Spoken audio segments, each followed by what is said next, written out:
Hello, hello, everyone. Welcome. I'm so glad you're here today.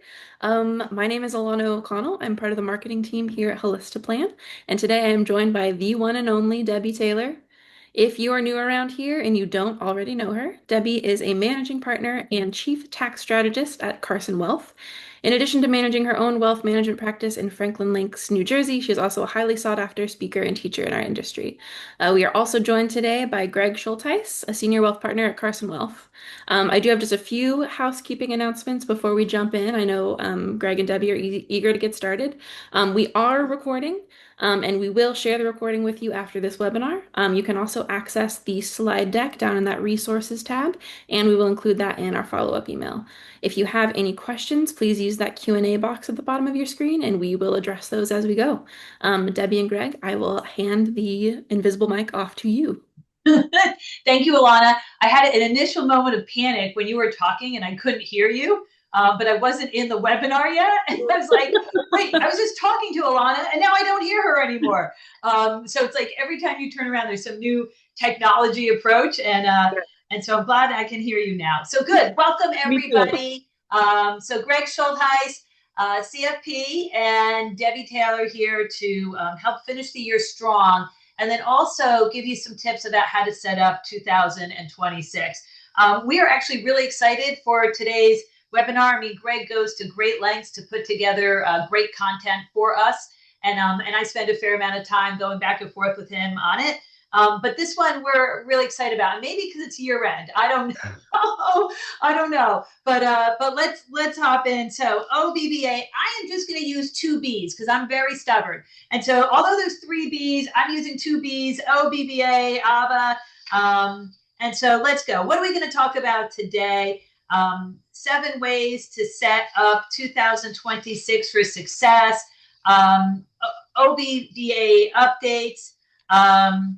And then some workflow stuff, right? And then reminding clients of your great work, and you're like, oh, what is she talking about that? Well, just wait, because that's going to be cool. And then tax prep letters for the new year, courtesy of Holistiplan, working through Holistiplan.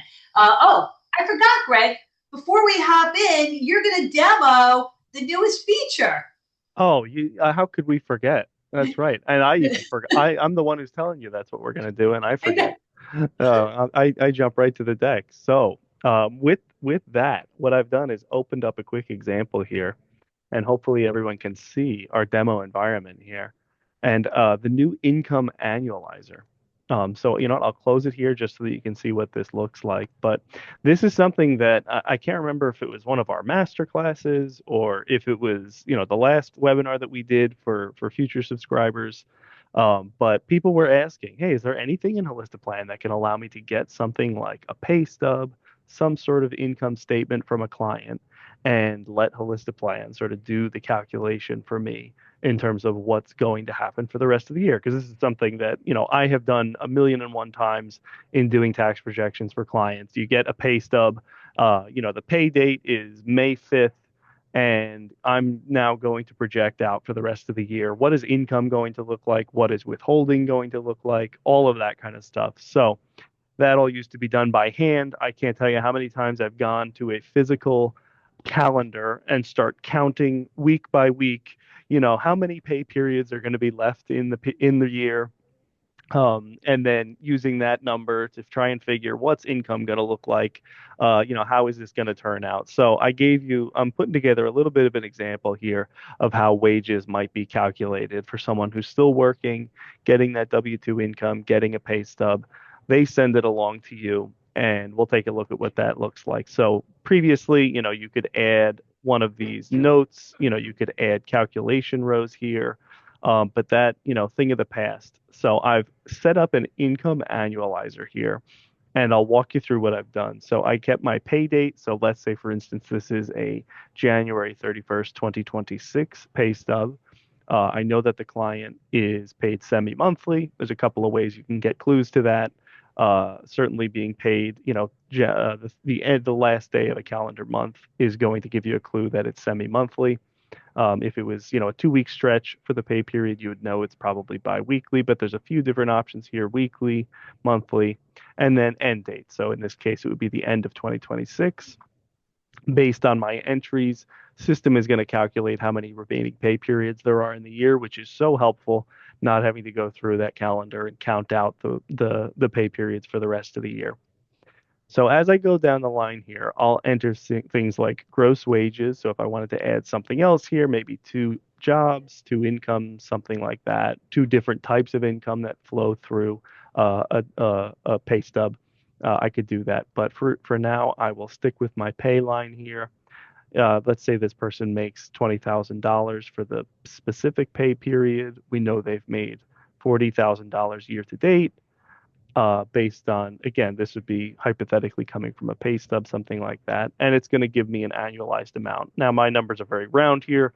I'm sure many of you all know you get pay stubs. It's like to the cents, it's really strange amounts. So this is super exciting. I really like this. And I think they've done a great job of implementing it, especially if there's outside income, something like a bonus, something that's either has happened or is expected to happen. You can enter that here. Over income, because of the benefits, the tax deduction available for overtime and tip income via OBBBA. They break that out here, which is very helpful.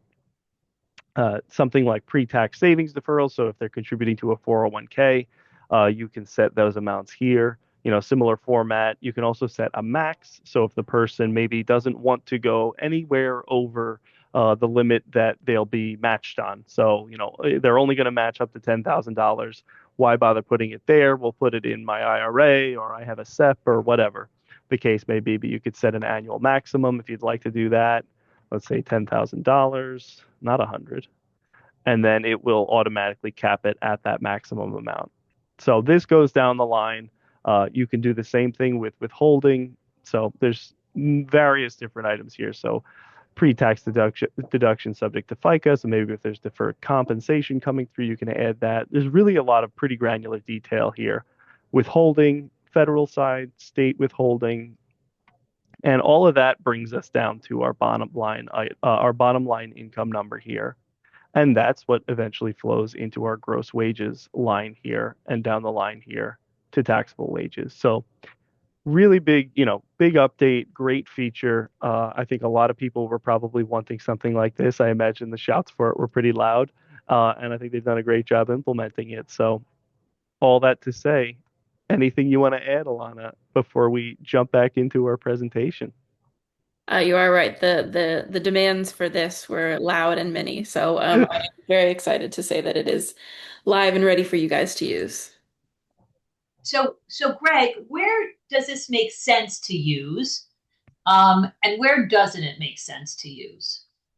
Well, for anyone that's getting any sort of income that might be a little non-standard. So, where I would use this, certainly for those who are employed, someone is earning W-2 income from a company, they get a pay stub, they can log into ADP, something like that, and get that pay stub. This is where it makes sense. Any sort of standard type income where they're getting a similar amount, week after week or month after month, and you just want it to be a little easier to calculate the amounts. Now, if someone is taking IRA distributions and it's pretty non-standard, it sort of fluctuates month to month.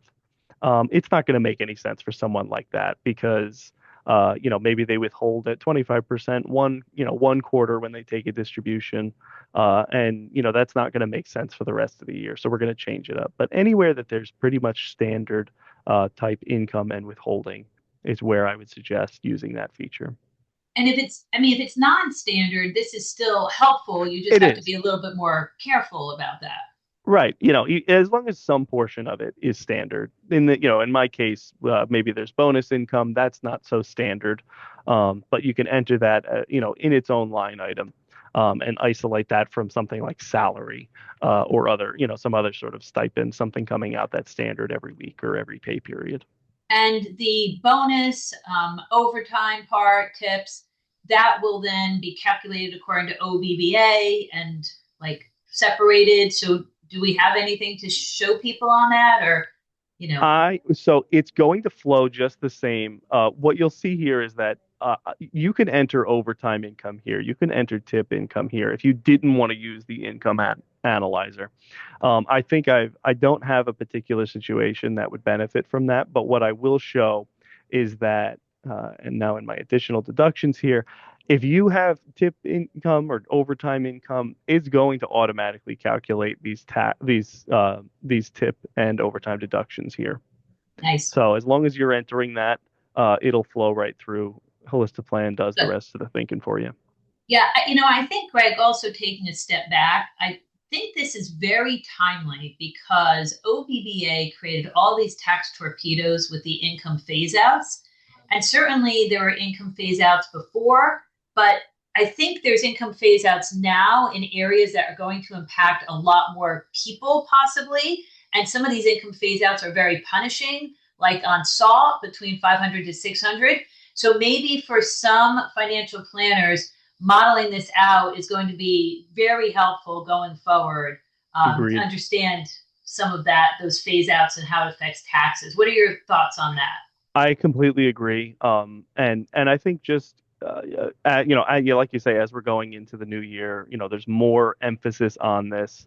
I think that what we were probably finding, especially because so many people were itemizing, I think it was something like 90. I'm sorry, we're taking the standard deduction previously, something like over 90%. That it just wasn't even on the horizon. My withholding is what it is. I don't really care about the rest. If I owed last year, I'll increase my withholding a little bit. Otherwise, nothing else really matters. Now I think, particularly in high tax states, you're going to see a lot of people looking to maximize their itemized deductions because of that SALT increase. They're going to want more granularity in those tax analyses throughout the year. Yeah, I think that's a great way to say it, is more granularity. Is we went from before the TCJA of 2017, having that granularity, still collecting receipts, only 65% of people taking the standard deduction. So a third of people were itemizing, right? Where that, a lot of that granularity comes from. And then, we went to TCJA where 90% of people were taking the standard deduction. And somewhat simplified than a lot of aspects of the tax code. And now it's almost like we went back in reverse because we created all of these phase out regimes that are going to last for the next couple of years. And yes, they are going away in 2028, 29, 30, right? But we created all these phase out regimes. And now more people will be itemizing. So there's a few things going on now that we're sort of going back to that old regime where that granularity is sort of important again, right? Yeah, absolutely. Yeah, Absolutely. good. Okay. All right. Anything else on this before we hop into our regular scheduled programming? No, I think right back to it. Let All me right, let's do switch it. back over. Okay. All right. So what are we going to talk? All right, here we go. What are we going to talk about today? Right. So workflows, standard operating procedures, again, trying to set up for 2026, reminding clients of the great work, tax prep letters, and bonus material. So let's go. 7 ways to set up 2026. And just as we walk through, right, no more drive-by tax planning recommendations. So this is one of my new favorite slides, and I'm including it in just about every presentation to really drive home this point. And even that demo that Greg just did showing the analyzer and all those different inputs, that's something that we might not have really cared so much to do even a year or two ago. But now with OBBA, wanting to see, are we crossing over those thresholds or not? And what is that going to mean? And how much is that going to cost us? And yes, we had thresholds before, right? We had, IRMA thresholds, right? We had, a number of credits, child and dependent care credit, earned income credit, right? So it's not to say that thresholds didn't exist before, but now we've got this whole new group of thresholds. And again, some of them will be very expensive if we cross over into them. And so you just got a lot of forces that are all operating at times against each other. Like, hey, I've got all this pressure to do Roth conversions, but if I do this Roth conversion, I could lose the senior deduction. I could lose a big part of my SALT deduction, right? And so everything is sort of this push-pull. And that's why we can't do drive-by recommendations anymore, right? Good. All right, so let's go to the next slide. All right, so what are some things to be doing right now, right? 7 ways to set up 2026 for success. So number 1 is review your investment thesis on a regular basis. And yes, I know HolistaPlan is tax planning software. I know that. But we'd be remiss at end of year, not to just take a step back and think about some of the things that we should be doing. And this does affect taxes. we are now finishing up, knock on wood, our third year of 20% plus returns in the market. And this does have tax repercussions. So not only are your client's portfolios possibly a little bit, quote, out of balance, right? And I was reading an article the other day where somebody who once had a 60-40 portfolio, if it was not rebalanced over the last 3 years, that portfolio could be about 75 or 78% equity now, not 60% equity. And so these are some of the things that could be happening. And has that served the client well over the last 3 years? Probably, from an equity standpoint. But maybe it's time to take stock. And now, again, we do have tax issues, because how many times are you sitting in front of clients with frozen portfolios or big unrealized capital gains? And how are we going to deal with that? How are we going to model that out? And how are we going to deal with deconcentrating or de-risking at the same time that we're trying to do Roth conversions, right? So a lot going on here at the same time. And again, that's where the software is so powerful for us. So without a thought on this. Good. Number two is interest rates. So not sure what's going to happen in December on interest rates, but going forward, I think there is a consensus that interest rates will at least stay the same or possibly continue to go down. And what does this mean for your clients' fixed income portfolios, right? Should they try to lock in this slightly longer durations? And also, what is this meaning for clients who took advantage of short duration, cash, money market, CDs, short-term bonds, ultra short-term bonds, right? What does it mean for them with interest rates starting to go down? Because we know that those types of investments will front run the Fed. And so, they're already starting to see some of those rates go down. Remember that those investments, for the most part, are not tax efficient anyway, right? If they were in munis, fine, but they probably weren't. They're probably in money markets and CDs that are getting taxed at the ordinary income tax rate. And so maybe it is an opportunity for you to have these conversations and talk about moving some of that money, into the equity markets or tax efficient investments. And these are all things that you can model out in Holistiplan. And we did this once for a client who had all these bond investments, paid a lot more in taxes once TCJA was passed. And we went back and basically recalibrated the portfolio and saved her $5,000 or $6,000 in taxes the next year, because we got rid of some of that interest income. So there's a lot to be had here, particularly for these clients who have 3 years, 3 years of building up these cash accounts, because interest rates have been so attractive to them. Any thoughts on either of those things, Greg? Nothing at this moment, no. That's fine. All right, we'll hop into three. Capital gains, to take advantage of low capital gains rates, right? So we got clients that are in the 0% capital gains bracket. Like, this is an advantage, right? This is an opportunity. And yes, maybe a lot of them are smaller clients. So maybe we're not talking about a $400,000 Roth conversion. Maybe it's only a $15,000 or $20,000 Roth conversion. But if you do that for the clients, that can be very powerful for them. And so, Greg, real quick, you want to explain how we identify who these clients are with the help of Holistiplan? Oh, absolutely. So we will actually open up and yeah, Debbie, you want me to jump in, or I'll just speak about it? Yeah. We certainly do use Holistiplan to identify these clients, and we do this, really several times a year. But over the past couple of months, it's really, as we always say, this is like, the last call. What are we doing to address certain tax planning needs for clients? So if we pull up we call these our tax reporting, our unique tax reporting. So these are custom tax reports that we can make. And what maybe I want to see is who's in this 0% capital gain harvesting range. So who's below that 90 or $96,700 taxable income range, that if we can realize some gains, we'll actually pay no taxes on it. So we can come in and generate these reports and see who these people are who are in a certain taxable income range. So in this case, I'm just sorting by taxable income, but I can, sort this lowest to highest, highest to lowest. And then I have a sense of who I need to be at least considering for. Now we have to go a step beyond this and actually, look at their current year income from the portfolio, from their earnings, to determine if they're really in there. But at the very least, this gives us a good sense of who's that starting point that we need to be looking out for. I Other folks, love that.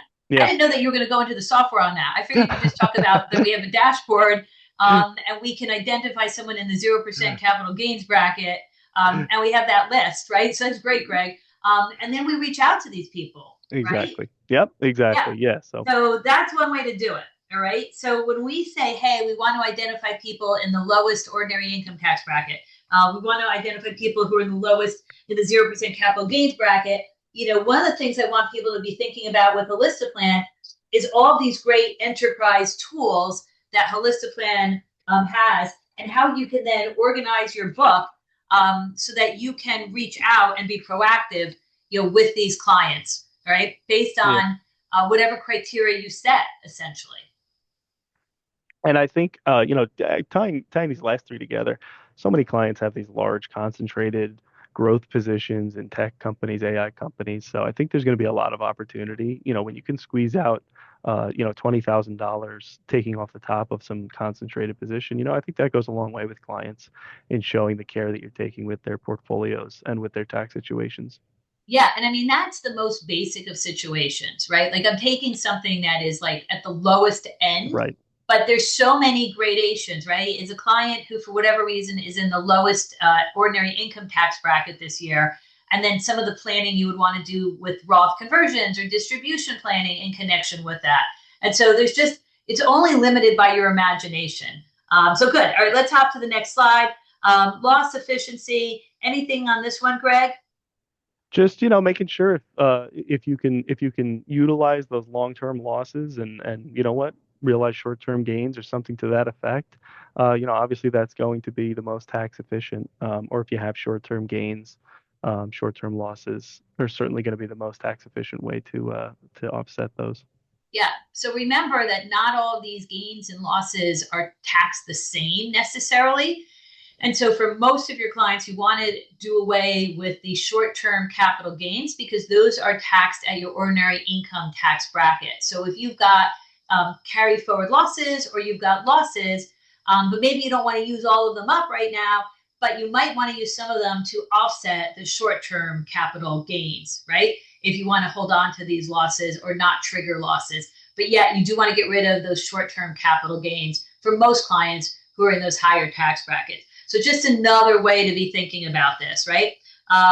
Good. Okay. Number 4, review distribution strategies for RMDs, QSMDs. I don't know what a QSMD is, right? I think it's a combination between an RMD and a QCD, right? So let's remember, obviously, we should all be done with our RMDs by now, right? For 2025. We might have 1 or 2 pesky ones that are left over, but these should be done. But let's think about 2026 and how to set these up. So remember, the QCD should come before the RMD for clients that are taking their RMDs. So if they're not taking the RMDs, then fine, use that QCD after age 70 and a half. It will still be helpful in driving down that IRA balance. There are too many initials here, Greg.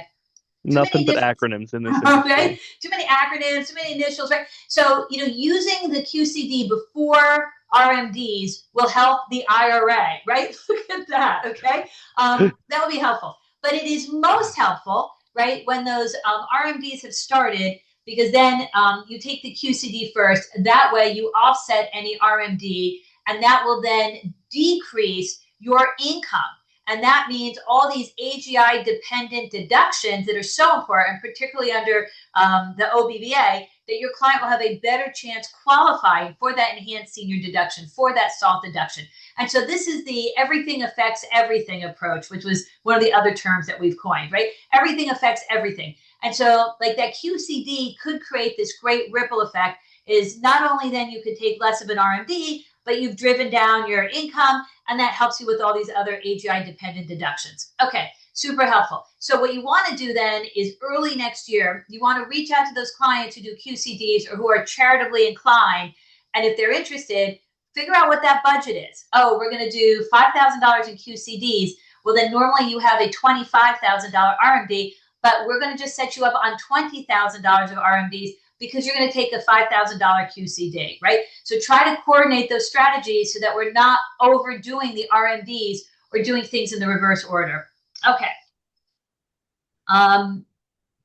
Yeah, and then like I said here, right, is let's be sensitive. Let's be sensitive how the distribution planning is going to affect OBBBA, right? And that's, again, where Holistic Plan is so helpful. Number 5, yes, my favorite topic in the world, Roth conversions.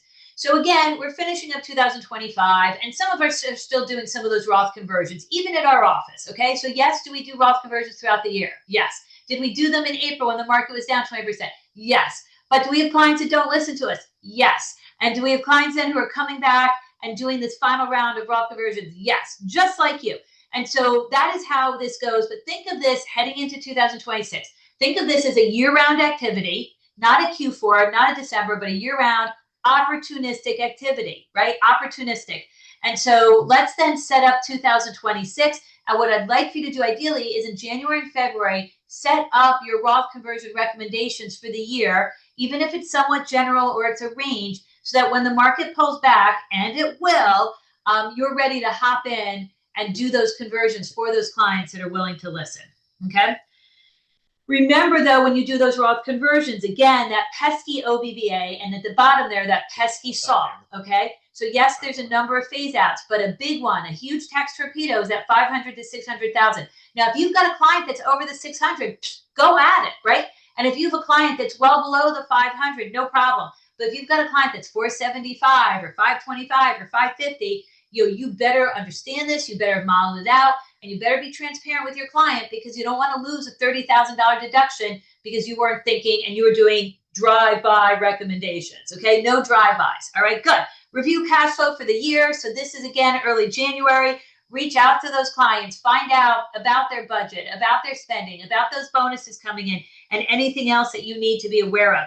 The other thing you want to be thinking about are these huge RMDs. So now this is year 3 of a 20% plus market, right? Even if your clients didn't get the whole 20%, but you get the point, okay? This is year 3. And what that means is those RMDs are going to be higher now than ever before, and your clients don't need all that money, right? So what's going to happen? That money is going to come in, and it's going to sit in a bank account, right? And you're not going to benefit from it, and the client's not going to benefit so much from it. And so you maybe have a conversation and be like, hey, last year you took out $20,000 in RMDs. This year, that number is going to be 24 or 25, right? And maybe what we do is you stick with the 20, but that extra $4,000 or $5,000 goes into your investment accounts here. Or you can even think over the 3-year period, hey, did you know 3 years ago your RMD was only $15,000, and this year your RMD is like $28,000? Like, do you need that extra $13,000? Now be careful, because they might take off your head.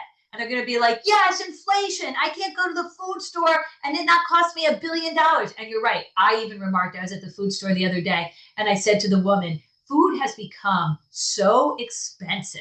I mean, don't you think, Greg? I bought like 5 things. It was ridiculous. It is crazy. And I'm sure any non-New Jerseyans will not understand what the food store is, because I think we're the only ones that does that. And my New York wife always makes fun of me for it. What? How do you shop for food? What do you do? They go to the grocery store. Oh, I'm sorry, Greg. Okay, are prices also increased in the grocery store also? Oh, yeah. Just in the food store? Oh, both, I think, yeah. Okay, so whether you go to a food store or a grocery store, prices are up. So, but be careful, obviously, the way you approach it, because you're like, hey, you don't need that extra $10,000. They're like, heck, I do, right? But you understand the point of having, a conversation, particularly if those RMDs are larger amounts, right? If you've got a client with a $3 million IRA, that RMD is $150,000 or $200,000 a year. It has gone up considerably over the last 3 years. Like, do they really need all that money? I know their food bill has gone up, but has it gone up by that much? Probably no.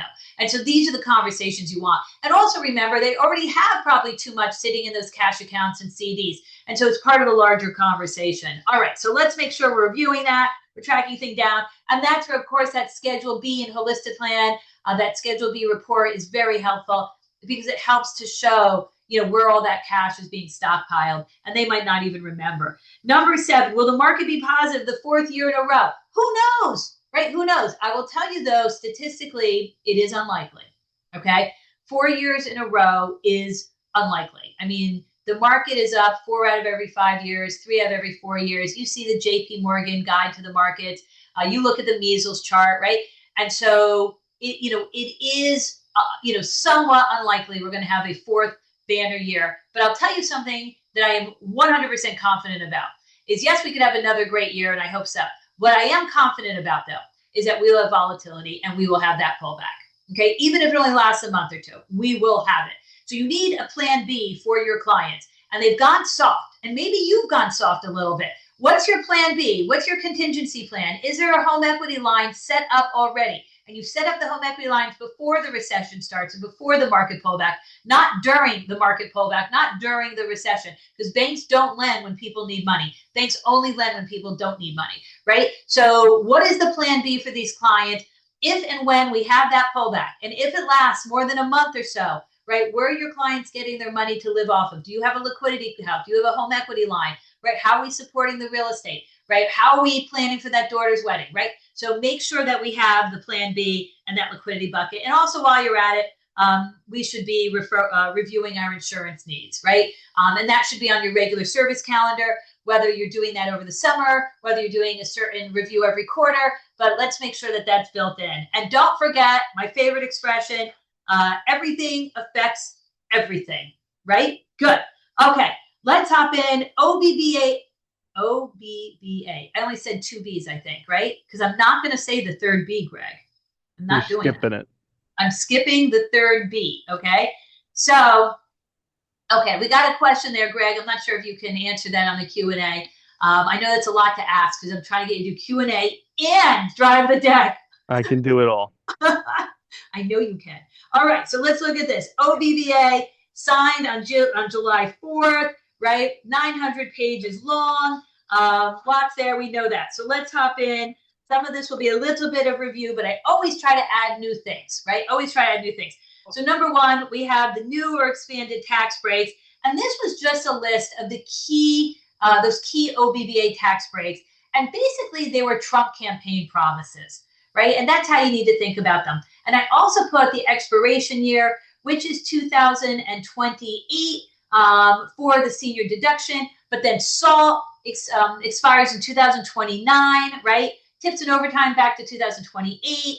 And then that below the line charitable deduction, 1,000, 2,000. And I know there's always back and forth. Is it above the line? Is it below the line? That's basically a below the line deduction, okay? Because you get that deduction if you don't itemize. And so that's the idea behind that, okay? And some rules around that $1,000, $2,000 number. It must be a cash contribution to a public charity. So it can't go to a DAF. It can't be appreciated stock. It's got to be a cash like check, and it's got to go to a public charity. It can't go to a private foundation. So they made some rules around this. But the good news then is that if you take the standard deduction, which 90% of you do now, and it'll probably be about 80% of you in the future, right, the near future, if you're taking that standard deduction, you will then be entitled to this $1,000 or $2,000 number, okay, beginning in 2026. All right, item 2. So I actually was quoted in Barron's 2 weeks ago on the new Trump accounts. You know, interestingly enough, Greg, and I didn't tell you this, but they wanted a hook. So I didn't love the title, but they took what I wrote and then they created this like very dramatic hook about it, okay? Which I didn't love. So that's lesson 1. Be careful when you talk to the press because they come with the story and then whatever you say just fits into their story, okay? So here's the bottom line with the Trump accounts. And the IRS just issued new guidance about a week ago to tie in with the Dell, Mr. and Mrs. Dell computer made a huge contribution, a multi-billion-dollar contribution for Trump accounts, okay? And now I'm sure every government worker will have a Dell on their desk going forward, right? So if they didn't already. We should make a big contribution, Greg. Dig out the $2 billion. And so, so anyway, okay, so what do we got here? Think of the Trump accounts in 2 ways. So number 1 is the pilot program part. Newborns between 2025 and 2028 get a $1,000 government contribution into the Trump account. You need to have a social security number. You need to be born in those years, and you do need to opt in for that, okay? I say, heck yeah. If someone's going to give me $1,000, I'm like, where do I sign up? Right? Where do I sign up? I feel like, it's like a little weird getting on the radar screen. Well, you're already on the radar screen because every newborn gets a social security number, right? So you're already there. You might as well get the $1,000. The second part of the Trump program is that $5,000 that friends and family can put in that will be adjusted for inflation, right? And the $2,500 that an employer can put in that, yes, it counts towards the $5,000. But for example, I could set up for Greg's children up to $2,500 a year in an employee benefit that would go to Greg's children through these Trump accounts. Again, that would count against the $5,000. I can't wait to see what companies do this and how that works. It's going to be absolutely fascinating. Now, there's a third way you can get money, and that's through charities and government also making a contribution to your Trump account that will not count against the $5,000.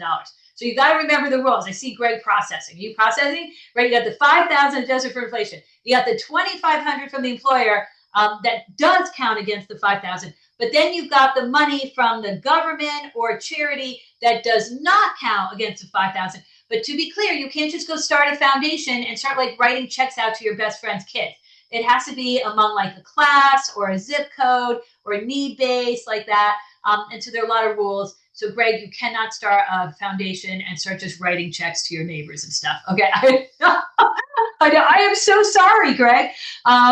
Okay. Clarifications are coming. There's a ton of misinformation on the Trump accounts. So just be careful what you're reading, where you're reading it from, because originally when they came out, they were the rules were a little more convoluted, and we still see people quoting those rules and referencing those rules.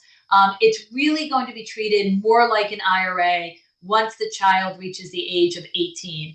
And the guidance that gets released, more and more we're believing that it will then show us, Roth conversions are available and like RMDs and like all of those things that make it basically an IRA. Okay, so stay tuned for that. But like I said, they released some guidance last week, and there'll be more coming out, particularly once 2026 hits, because that's when we're allowed to start really opening up these accounts and diving in. All right, so excited. And also remember, it does not take the place of 529 accounts, particularly 529 accounts that are a lot more liberal and grow tax-free when it's used for a qualified purpose. And so you want to be smart about all these hodgepodge, opportunities. All right, number 3, entity type business tax deductions. Now, look, it's never too late. It's December 9th. You might have business clients, and if they have not met with their accountant, then you need to send them over there because they may do a last-minute equipment purchase to offset some of their great income for the year. And so it's never too late. But for 2026, let's set this up. Let's see who these clients are that have Schedule C, Schedule E, Schedule F, right? Let's see who these people are that can benefit from bonus depreciation, which allows you to take it all in 1 year, 100%, where it was getting down to about 40%, and now it's 100%. Qualified small business stock, capital gain exclusion, Section 179, research expenses. I mean, the list is really, really long, really, really exciting. And so you just want to identify who those clients are that own a business and make sure that they're sitting down with a very qualified tax preparer. I've made a ton of recommendations to a CPA that we send a lot of business to because too many people have second-rate CPAs or tax preparers. And now more than ever, they need somebody who's going to be proactive and take advantage of these rules. How does HolistaPlan help you? You literally can do a search in HolistaPlan for clients with Schedule Cs, right? Schedule E, right, Greg? Have business income, yes, right? Yep, you can. Yeah. Absolutely. And you can identify who those clients are and just reach out and make sure that they're, getting good counsel, or you can step in. All right, number 4, charitable contribution planning. So we talked about one aspect, that's the $1,000, $2,000. We talked about that. That's effective next year. The QCDs, we talked about that a little bit, right? So remember then the QCD is going to be $111,000 next year. You can start at 70.5, but most effective when we're offsetting the RMD. So that's cool. The other part that we want to mention then is if you itemize, and that's the last bullet point. If you itemize, then there are 2 things you need to know about now. First of all, the 0.5% AGI floor. What's that? So remember, you have a 7.5% floor for medical, right? Remember that? It was 7.5. I think it went to 10 1 year, right? Well, this is the same concept, 0.5% though, 0.5%. So that means the first part of your charitable contributions, if you itemize, that first part is not going to count starting in 2026. What does that mean? Maybe we start front loading into 2025 if you're going to make those charitable contributions. Or maybe we do a DAFT, right? Maybe we do a DAF in 2025 and start sprinkling that money out so we don't have to worry about that 0.5% floor. Remember, that only applies if you itemize, okay? And then the other thing to know is if you're in the 37% tax bracket, you're only going to get deductions worth as if you're in the 35% tax bracket. So if you contribute $1, right, normally you get 37 cents off on the dollar, right, deduction. Now you only get 35-cent deduction on the dollar, okay? So a double haircut. So we got 2 haircuts. Greg, how's your hair? Is it long or short? Do you need a double haircut? I could use about 3 haircuts. Yeah, Okay, because it's that's getting what out you're of hand. getting.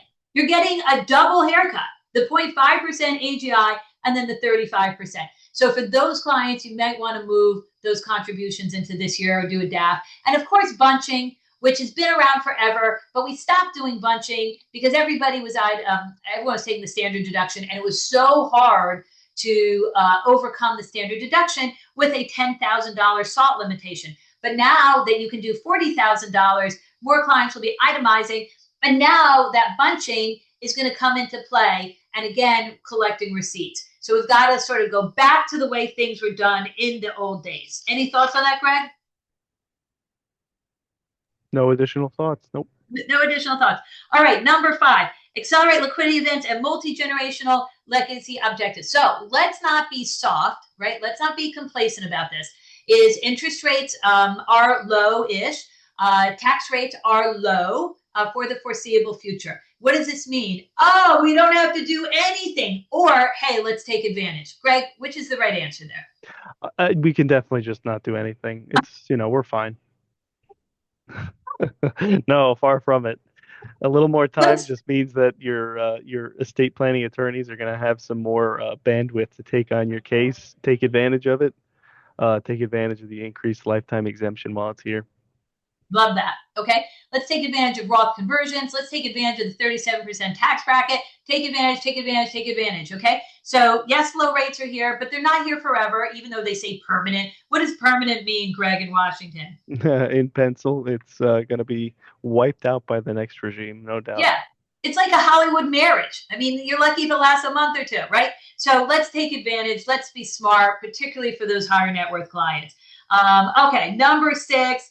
Greg, you started touching on this one, so why don't you take Yeah, I this one? cheated. I cheated Were you cheating? Were you looking ahead, Greg? I was looking ahead. Well, I have like 3 different slides on my screen at any time. I got Holistiplan up. I get confused. I'm not, I'm You're not too such bright. a big shot sometimes. Oh boy, yeah, that's exactly what I am. But and it's crazy to me to think about, what it was just a few years ago. Even TCJA, we're about $5.4 million for the lifetime exemption. Then it went up to, 7, 8, 9, 10. Here we are now, 2026. We're going to be at $30 million for a married couple, $15 million each. That doesn't mean that there's no need to do anything for the vast majority of clients. What it means is that it's there, take advantage of it, because like everything else permanent in this tax legislation, it could go away in the future. The famous saying is that it's never gone down. The lifetime exemption has never gone down. It went away the one year, but it has never gone down. We'll see if that continues to be the case. I have a difficult time believing that this lever is not going to be one that many future administrations pull. So take advantage of it while it's here. Lean into flexibility. What we recommend for many clients is something like a spousal lead annuity trust, SLAT, that allows them to have their cake and eat it too. They can get the income from those assets while they still live, with the remainder going to their beneficiaries. Gets it out of their estate. Take advantage of it. Basis management is something that we've been doing a year-end project on, and we take a look at our client positions throughout the year to determine, hey, is there one spouse who's older, more likely to pass before the other? Can we shift, high growth assets into their name so that when they pass, they get a step up in basis back to the surviving spouse? And on the flip side, are there lost positions? Do we want to make sure that those don't get a step down in basis at the time of the older spouse's passing? So just something to keep in mind. Great bit of outreach and planning for clients shows that you're paying attention overall. Yeah, I mean, basis management is huge and I think often overlooked. So remember, the losses die with the dead person. So if you've got somebody who's older and they have losses, those losses are going to go away. And I had somebody come on board who had $1 million in carry forward losses, and he died in the middle of his sleep one night. And that widow was not able to take advantage of those $1 million in losses. So this is real, and this happened. So you want to be smart about this. And then you want to make sure the gains are transferred to the older or ill spouse's name. So yeah, so all of that. Good. All right. Number, whatever. What's our next one? Are we up to number, no, we just, some cleanup. Don't forget Secure Act 2.0. Big thing here is Rothification, right? Roth. And so make sure that your clients are aware of the Roth opportunities. Also remember $35,000 from a 529 plan into a Roth. This is great for your wealthier clients. So clients that are looking for an angle, right? This is great for clients who have extra money. That's the Trump accounts that you can then super fund, essentially those Trump accounts when the child is born.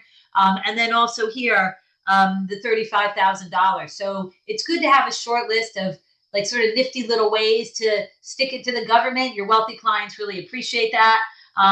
So yeah, and then the next one is the 10-year rule. So this has been a headache, back and forth, right?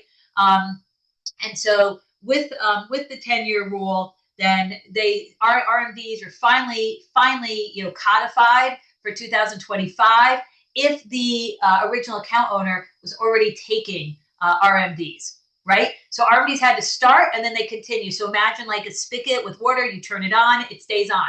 If it's not on, then you don't have to put it on. So the RMDs now for 2025 for inherited IRAs. But the bigger story, again, is that 10-year rule, which is a headache for your clients with large IRAs. And so we've got to make sure that we're doing pre-mortem planning and driving down those traditional IRA balances, which of course we're talking plenty about. But then we need to make sure we're doing post-mortem planning, which is modeling out with Holistiplan how to be taking down that balance so that it's zero by the end of that 10th year. But what is the optimal way to do that, right? What is the optimal way to do that? So that's a big one with that 10-year rule. All right, standardized workflows, and we're going into the home stretch here. So what's the first thing we're thinking about, right? Is top performing firms are more likely to utilize digital tools and workflows, allowing them to save time, and to provide better client service. And so more and more what we want you thinking about for this year is tax planning throughout the year. It's a year-round sport. How to incorporate Holistiplan into that.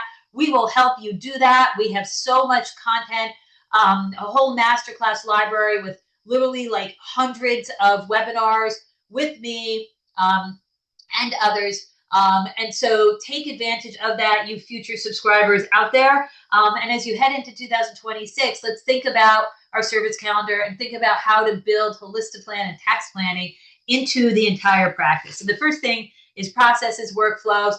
We need to create a service calendar, right? And no time like the present. So let's not be reactive. Let's not wait for our client to tell us what to do. Personally, I don't like being told what to do. Do you like being told what to do, Greg?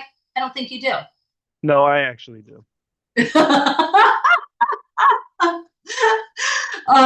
And so, well, I'm a little bit stubborn and I don't like to be told what to do. So I put together a service calendar so that we can proactively approach things. And then my team knows what's expected of them. My clients know, and even my prospects know what they can get from us. And so let's figure out what that looks like. And then you can continue iterating on that service calendar. Let's harness the full power of our CRM and let's put our workflows in there. Let's document the workflows. And here's how you want to think about it. If you're going to do something more than once, then you need a workflow. Then you need a process. So I have a process for when I go on vacation.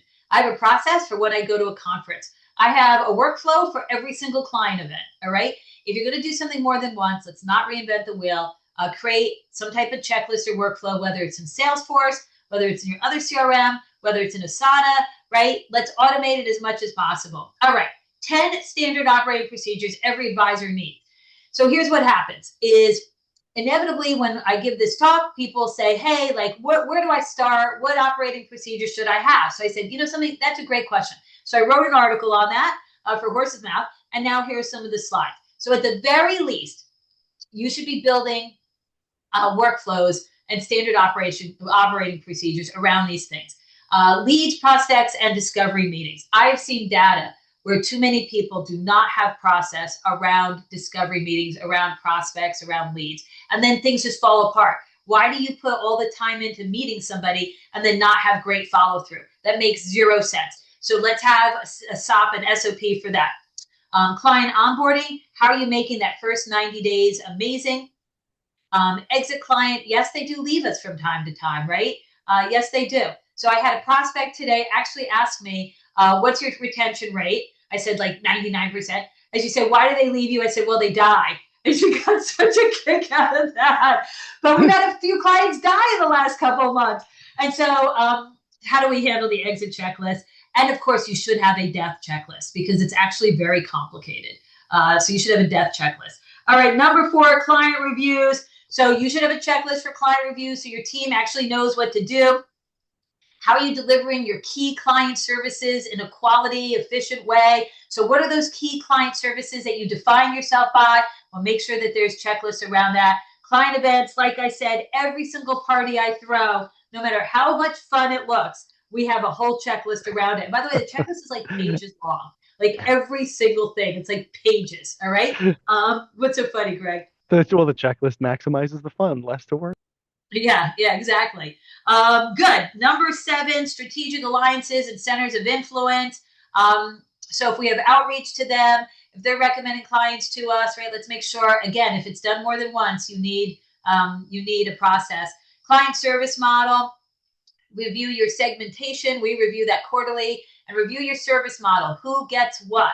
And that's super important because now that you're providing tax planning services, your matrix, your service model, your segmentation is way more than just, oh, we meet with these clients 4 times a year, and we meet these other clients twice a year, right? If you have all these different substantive services you're providing, then we really need to be a lot more thoughtful and proactive about how we're organizing our clients and what that matrix looks like. Team meetings. So we have morning huddles every morning, 8:45 a.m. So do not call my office at 8:45 because we're in our morning huddle. And then we have investment meetings. We have planning meetings, right? So we have different meetings, different huddles throughout the week. We have agendas for all of them.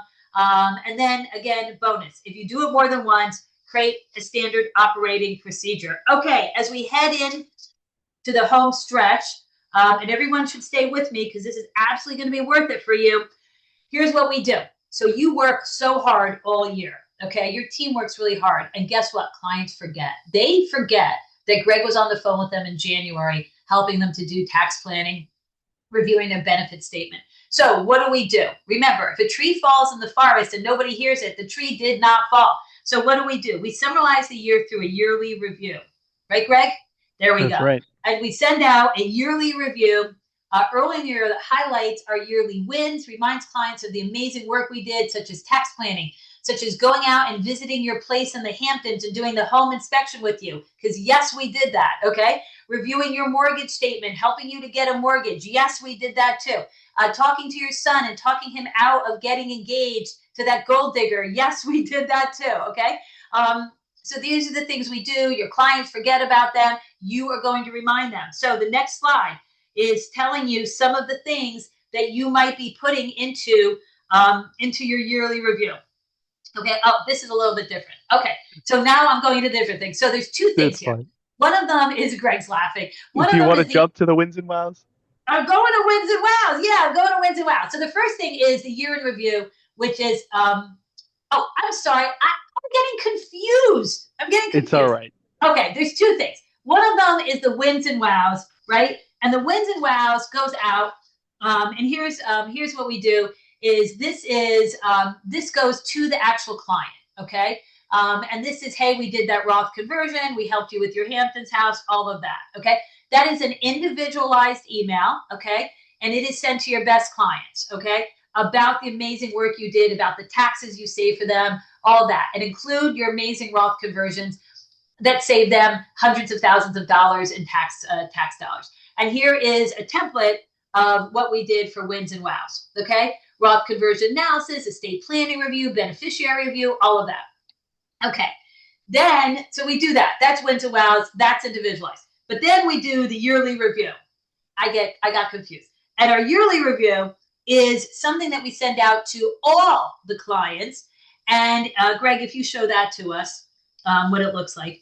And this is the list of things that go into the yearly review. And here's what it looks like. Now, this is like, obviously it's 3 pages, right? So this is like Greg putting on here. But what you see here is a picture of the team, right?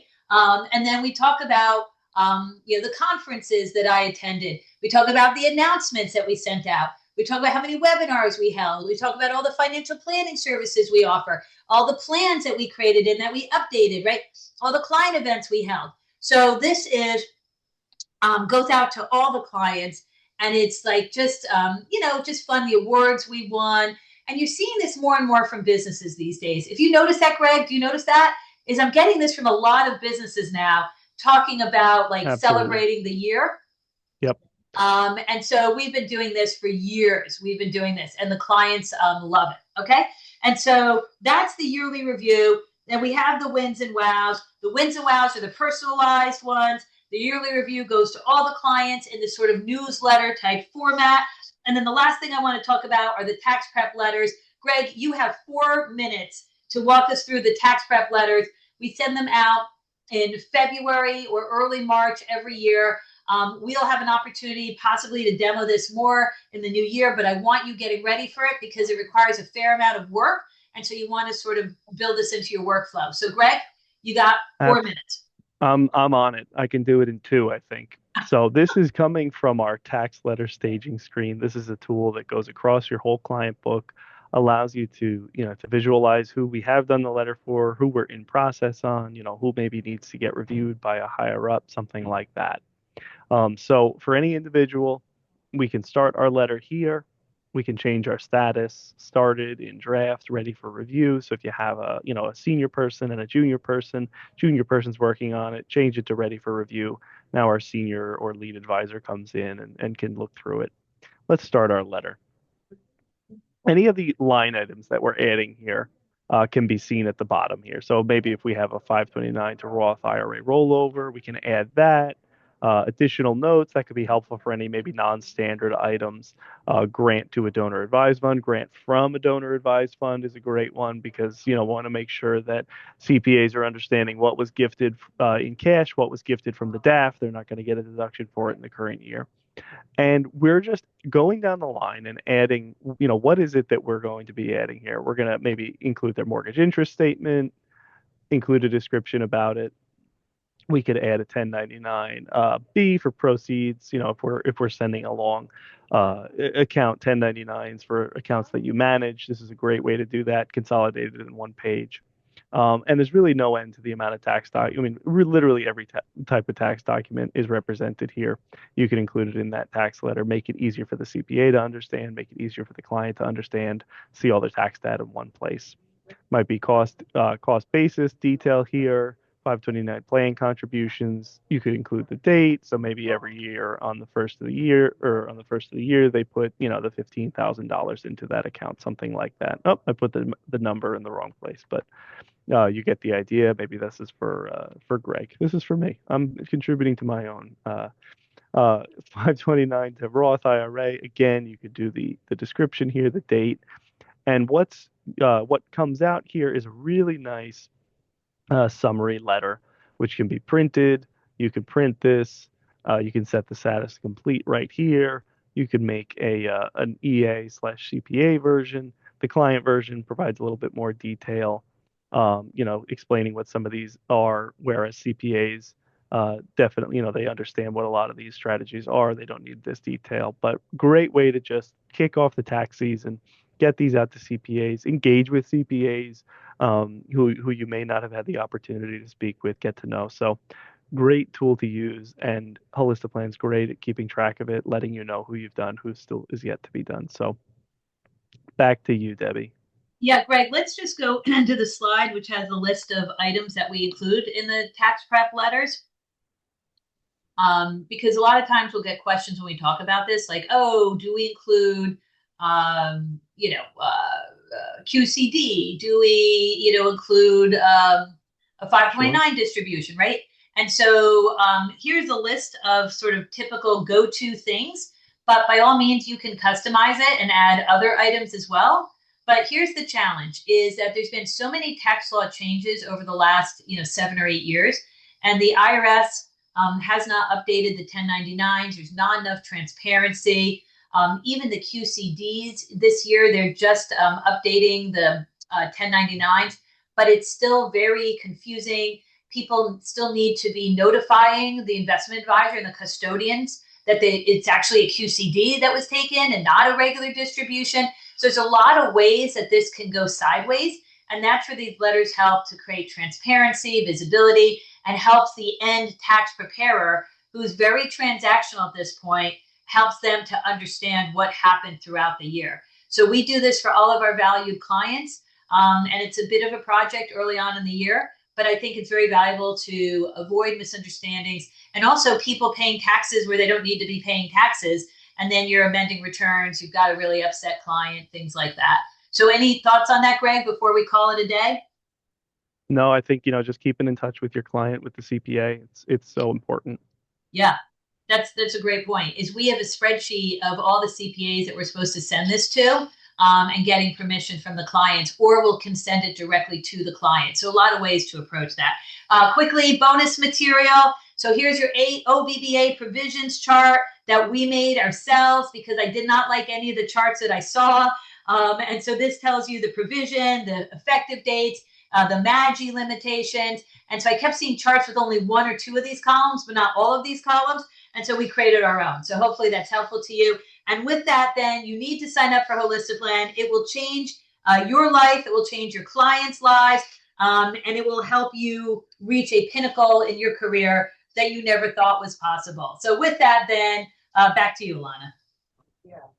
Debbie, Greg, thank you both so much. You guys are always incredible. Today in particular, I kept thinking of follow-up questions that I maybe wanted to chime in and ask you guys, and then you would immediately answer my question before I even came on screen to ask it. So thank you for reading my mind and being so comprehensive in what we talked about today.